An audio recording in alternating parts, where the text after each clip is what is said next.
Бүгін белгілі сатирик Көпен Әмірбек 73 жасына қараған шағында өмірден өтті.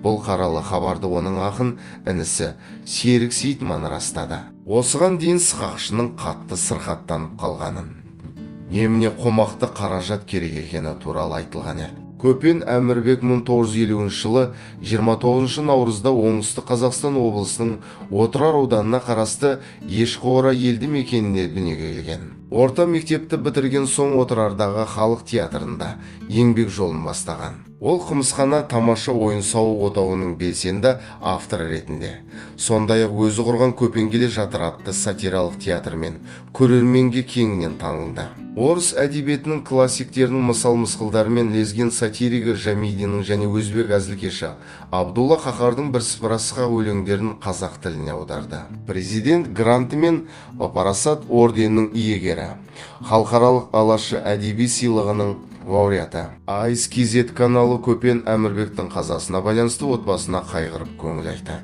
Егер видео ұнаса, каналға жазылуды ұмытпаңыздар. Видеоны ұсынған AIS-KZ каналы.